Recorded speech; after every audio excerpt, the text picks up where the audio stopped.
Greetings from the Subaru Cherry Blossom Festival of Greater Philadelphia. Let's check in with Teresa, who is visiting for the very first time. Hey Teresa, how are things? I can tell you one thing, when Philadelphia does a party, they do a party. And when Subaru does it, they even top it. So what more can you ask for? We're having a ball. Now that comes with a strong statement because you've been to Cherry Blossom Festivals in New York, Cherry Blossom Festivals in Washington, D.C. How is this event different here in Philadelphia?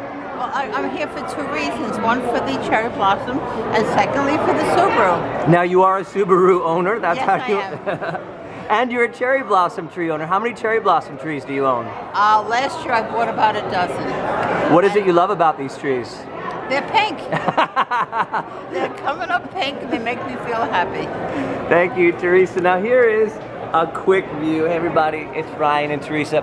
Here's a quick view of the Subaru Cherry Blossom Festival of Greater Philadelphia. We're going to walk you around and show you some of the things here in Fairmount Park. Enjoy. Just stay in the pink. Thank you, Teresa. So we are in the Horticulture Center.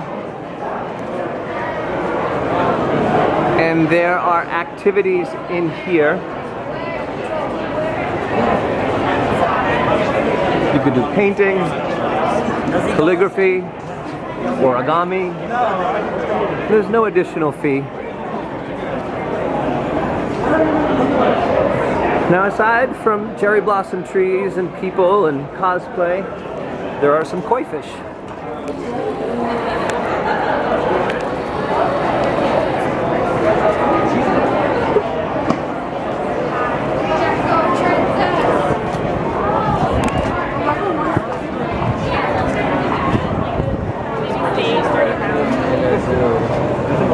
And we have found some blossoms.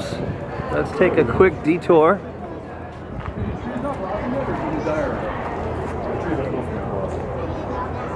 Now here are some of the blossoms for you to enjoy.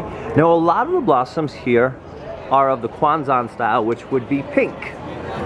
So cherry blossoms can be pink, they can be white, they can open with a pinkish hue and then turn white as they continue to open.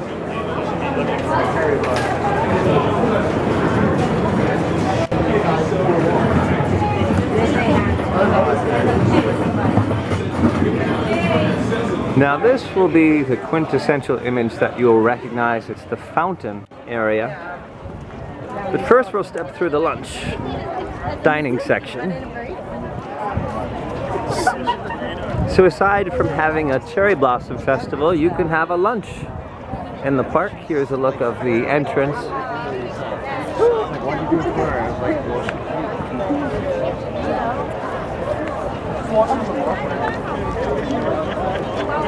Now this goes straight back and it's all lined with cherry blossom trees and it's just really beautiful.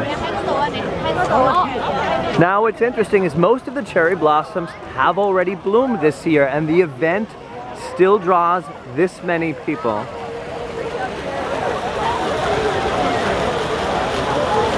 Now that's the image that you'd probably recognize from all of the brochures, that image of the fountain.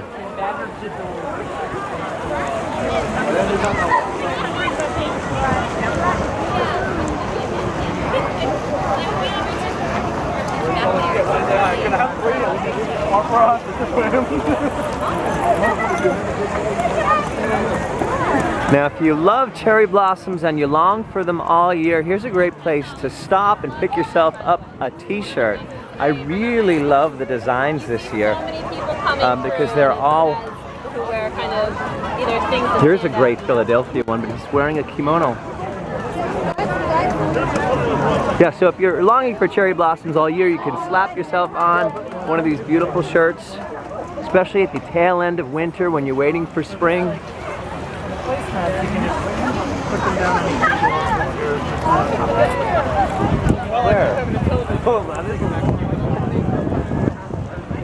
Now there are tents set up alongside of the fountain area for activities, and there is a secondary martial arts stage.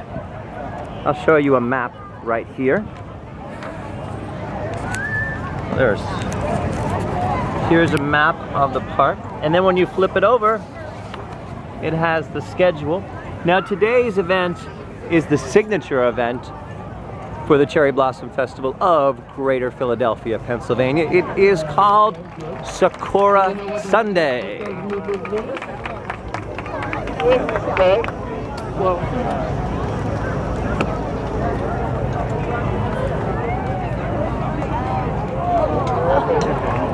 And the Japan Association of Greater Philadelphia also has some really great shirts that I'll show you. It's the city skyline of Philadelphia lit up in pink. But not only that, there is the flag of Japan.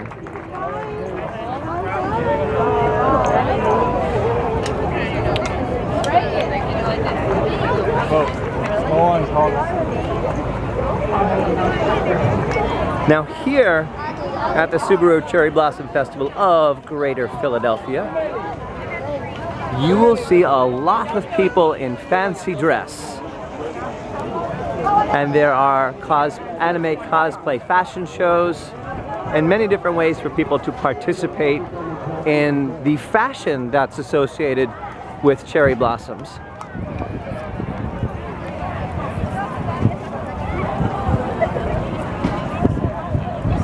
Children will be dressed in their finest, having fun. Photographers are in love with their lens. Now here's what I was trying to explain to you earlier. As a blossom is closed, it can have a pinkish hue, and then as they continue to open, it turns more and more white. So that could help you with the confusion of when are the blossoms pink and when are the blossoms white. Now if you're going to over by the Kwanzaa trees, they bloom in pink and they stay pink. So there is a little bit more confusion because some of the blossoms will come out pink and then they'll stay pink. Depends on the type of tree. Some furry animals in the park, having fun.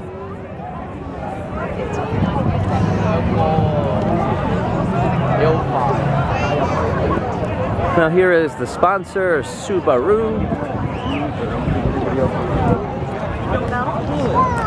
Get a car. Iconic view of Fairmount Park. Oh, there's some more over there. Here is a mascot image you'll see of the Cherry Blossom Festival. She is on all of the flags. And you will see Subaru Cherry Blossom Festival flags.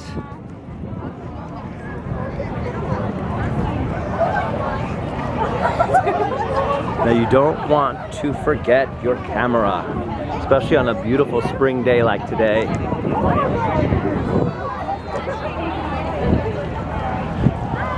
Now there are more food carts and promotional things along the walkway here. Who got it? And another place to have an excellent afternoon lunch. You may spot the beautifully dressed folks from Philadelphia. And if you continue down this way, there is an entertainment stage, where you will find the anime cosplay fashion show. Now these cherry blossom trees, you will see lots and lots of green. That's because PeakBloom has already occurred for this version of the tree. Now these are the Kwanzaa trees from Japan originally that bloom in pink and stay pink. Who take martial arts to this dance. And it's about a real person named Moritahe who ventured over the hills to the next domain, and the lord of that domain said if you drink well... And here is some information about Japanese culture. Folk tales before songs are sold, performed or danced. They chased him over the hills to get it back. It's now in the Fukuoka City Museum. So, Matsuno Midori. And that's just a quick glimpse, a walkthrough from the Subaru Cherry Blossom Festival of Greater Philadelphia. Till next time, welcome spring.